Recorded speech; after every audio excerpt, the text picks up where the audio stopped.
Assalamualaikum warahmatullahi wabarakatuh. Halo Sobat BK dimanapun kalian berada. Perkenalkan, kami dari kelompok 5 yang beranggotakan saya sendiri, Nur Hafizah Indarti, ada Nabila Nurul Rahma, ada Hadijah Mulyana, Arini Aulia, dan Sri Pradika Salsabila. Nah, Sobat BK, pada kesempatan kali ini kami akan menampilkan video edukasi terkait dengan teknik kontrak perilaku dalam konseling behavioristik. Nah, mungkin untuk lebih jelasnya, Sobat BK dapat menyaksikan penjelasan terkait dengan materi teknik kontrak perilaku dalam konseling behavioristik pada video berikut ini. Halo Kak Nabila, halo Kak Arini. Gimana nih kabarnya hari ini? Alhamdulillah baik. Kak Arini bagaimana? Alhamdulillah baik. Oh iya, Kak Nabila, udah tahu nggak nih topik pembicaraan kita pada hari ini? Tahu dong, kan kita akan membahas mengenai kontrak perilaku yang merupakan salah satu teknik layanan pada BK. Ya betul banget nih. Tapi sebelum itu, Kak Nabila udah paham nggak nih apa sebenarnya itu kontrak perilaku? Sebenarnya sih belum terlalu paham, masih sedikit samar-samar mengenai kontrak perilaku itu. Oke, jadi untuk meluruskan pandangan ataupun pemahaman Kak Nabila terkait dengan kontrak perilaku, ini menurut Sintasar dan juga Nur Salim, kontrak perilaku ini merupakan suatu penerimaan bersama atas suatu perjanjian tertentu yang dilakukan oleh antara konselor dengan juga konseli. Nah, di mana dalam istilah bimbingan dan konseling ini merupakan sebuah perilaku yang realistik yang tentunya dapat diakui oleh kedua belah pihak sebagai alat pengubah perilaku. Jadi secara sederhana kontrak perilaku itu merupakan teknik konseling dengan menerapkan perjanjian dengan dua belah pihak antara pihak konselor dan konseli untuk mengubah perilaku dengan kesepakatan tertentu. Ya betul sekali yang Kak Nabila katakan. Nah terkait dengan tujuan dari kontrak perilaku sendiri, Kak Nabila udah tahu nggak nih? Tahu dong kan untuk membantu konseli dalam mengatasi masalahnya. Ya, betul sekali apa yang Kak Nabila katakan tadi terkait dengan tujuan dari kontrak perilaku. Nah, mungkin untuk lebih memperjelasnya lagi, kontrak perilaku ini sebenarnya berfungsi ataupun bermanfaat untuk membantu konseli di dalam menghadapi masalahnya. Sampai itu, dengan adanya kontrak perilaku ini membantu konseli di dalam menemukan solusi dan juga konseli ini sendiri memiliki ilmu pengetahuan ataupun mempunyai wawasan yang luas terkait dengan landasan yang tepat untuk mengambil sebuah keputusan yang benar di dalam hidupnya. Jadi begitu ya Kak, kalau manfaat dari kontrak perilaku itu bagaimana sih?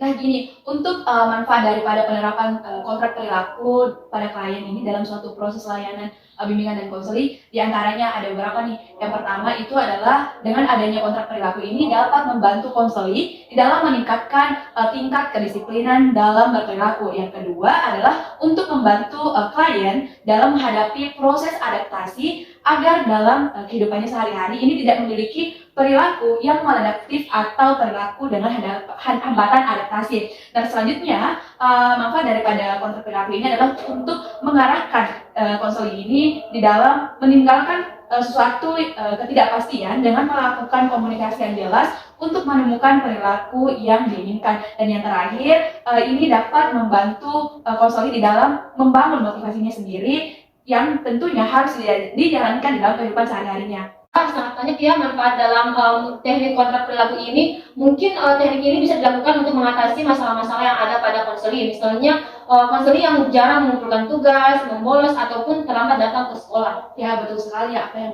Kak Nabila katakan. Bisa saja kontrak perilaku ini bisa diterapkan pada kasus-kasus yang telah Kak Nabila tadi sebutkan. Namun perlu diperhatikan bahwa ada beberapa syarat yang perlu kita harus betul-betul laksanakan di dalam pelaksanaan kontrak perilaku. Diantaranya yang pertama adalah adanya fokus masalah yang jelas pada konseling yang tentunya berkaitan dengan situasi dan kondisi yang berkaitan dengan masalah-masalah yang muncul pada konseling itu sendiri.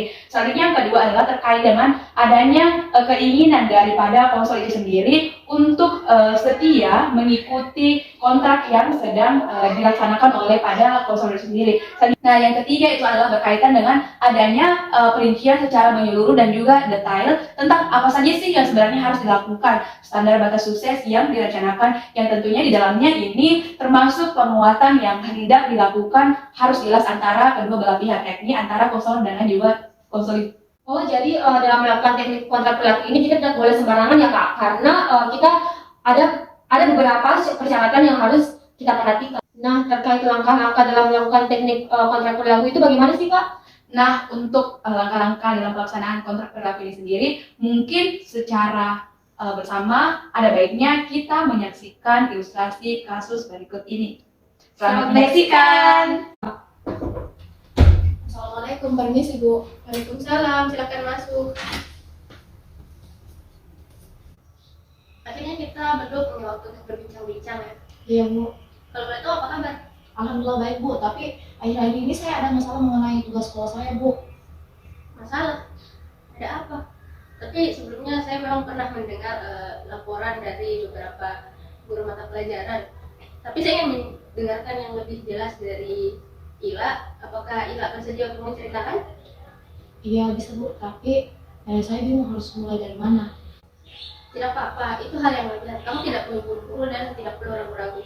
Kamu bisa pelan-pelan berbicara dan menyampaikan apa yang ingin kamu sampaikan kepada saya. Tapi sebelumnya saya ingin bertanya, apakah kamu pernah melaksanakan proses konseling? Untuk proses konseling sendiri belum pernah Bu. Oke, baiklah. Kalau begitu sebelumnya saya akan menjelaskan apa itu proses konseling. Dan proses konseling itu sendiri merupakan sebuah layanan profesional yang dilakukan oleh guru BK atau konselor terhadap konselingnya atau siswa. Nah, dalam proses konseling ini juga terdapat beberapa asas ya. Di antaranya itu terdapat asas kerahasiaan, kesukarelaan, ataupun asas keterbukaan, dan masih banyak asas-asas yang lainnya. Jadi kamu tidak perlu khawatir bahwasanya masalah kamu ini akan tersebar selain dari kita berdua. Kalaupun masalah ini ada yang tahu selain kita, maka itu harus ada di atas persetujuan kamu. Hal penting yang lain yang harus kamu ketahui bahwasanya proses konseling ini kamu sendirilah yang bertanggung jawab dalam mengambil keputusan yang diambil guna untuk menyelesaikan masalah kamu sendiri. Oh begitu ya proses konseling itu. Saya sudah paham Bu. Alhamdulillah jika kamu sudah paham ya. Apakah sekarang kamu sudah bersedia untuk menceritakan masalah kamu? Iya Bu. Masalah yang saya alami itu mengenai tugas-tugas sekolah saya. Akhir-akhir ini saya sering mendapatkan teguran dari guru mata pelajaran karena tugas saya itu sering kosong dan juga saya sering terlambat mengajukan tugas. Baiklah. Jadi saya sangat paham masalah yang kamu hadapi. Jadi masalah yang kamu hadapi ini adalah kamu sering tidak mengerjakan tugas dan juga sering terlambat dalam mengumpulkan tugas, begitu? Iya benar Bu.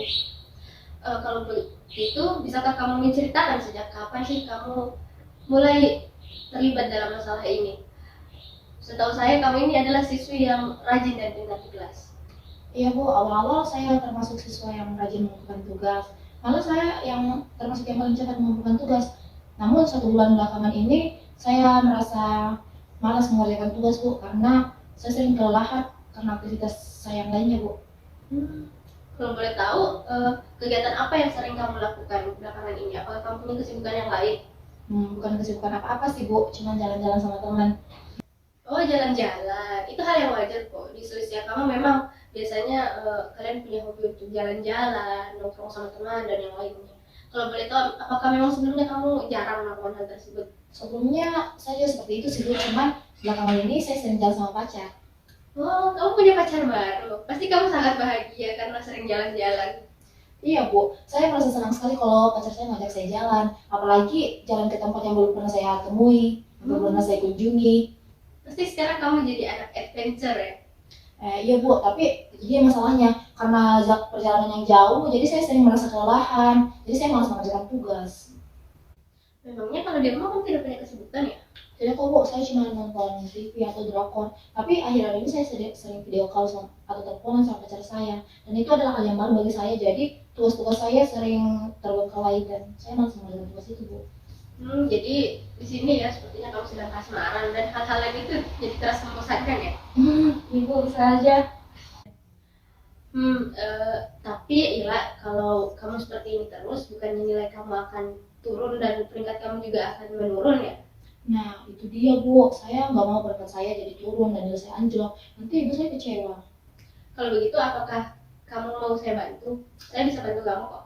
Tentu saja mau Bu, akhir-akhir ini saya sering mendapatkan teguran dari 2 mata pelajaran dan saya sudah berusaha untuk berubah. Tapi saya bingung, saya nggak tahu harus mulai dari mana. Maka dari itu saya sebenarnya perlu bantuan ibu. Baiklah, melihat dari masalah ini ya, di sini itu kamu sering tidak mengerjakan tugas, terlambat mengumpulkan tugas karena kamu itu seringkali merasa kelelahan dan juga tidak bisa membagi waktu. Karena ada kegiatan yang lain. Apakah saya benar? Benar Bu. Nah, dengan masalah ini, sepertinya saya akan membantu kamu dengan menggunakan teknik kontrak perilaku. Apakah kamu tahu apa itu teknik kontrak perilaku? Tidak Bu, saya belum pernah dengar.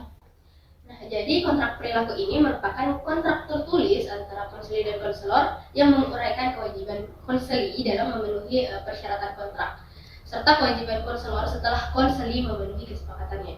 Jadi nanti itu saya akan membuatkan sebuah lembar kontrak perilaku yang berisi hal-hal yang akan kamu dapatkan apabila kamu berhasil untuk mengubah perilaku kamu sebelumnya. Oh, jadi seperti itu ya Bu. Tapi sebelumnya saya mau bertanya dulu, apakah akhir-akhir ini kamu memiliki hal-hal yang sangat ingin kamu sampaikan? Ada Bu, saya ingin menonton film kesukaan saya di bioskop dan juga membeli cemilan. Tapi ibu saya melarang saya untuk membeli karena ibu saya tahu kalau nilai saya menjadi jelek Bu. Baiklah, dalam masalah ini saya akan membantu kamu sebisa mungkin. Sekarang saya akan membuatkan kamu sebuah lembar kontrak perilaku ya. Iya Bu. Nah baik, Ila, ini dia surat kontrak perilakunya, silahkan dibaca. Baik Bu, saya sudah mengecek dan membacanya.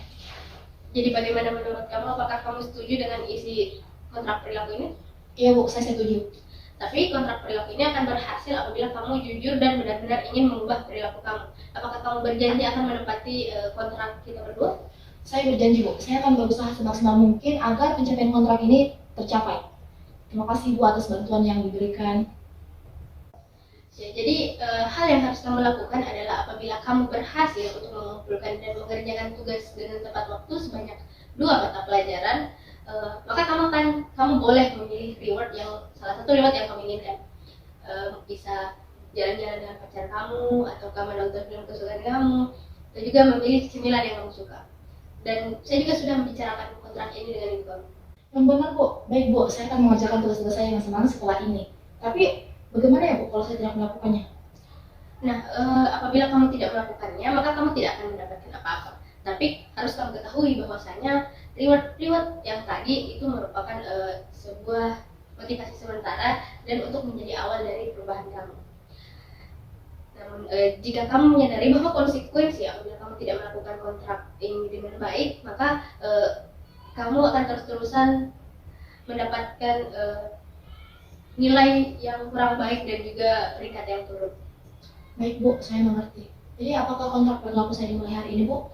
Iya, kontraknya bisa kita mulai hari ini. Dan ingat, kamu harus terus melaporkan perkembangan kamu dan juga saya akan terus mengawasi perkembangan kamu. Baik Bu. Nah, itulah tadi video dari kelompok kami terkait dengan materi teknik kontrak perilaku dalam konseling behavioristik. Semoga Sobat BK dapat memahami dan bermanfaat bagi Sobat BK. Sekian dari kami, terima kasih. Assalamualaikum warahmatullahi wabarakatuh.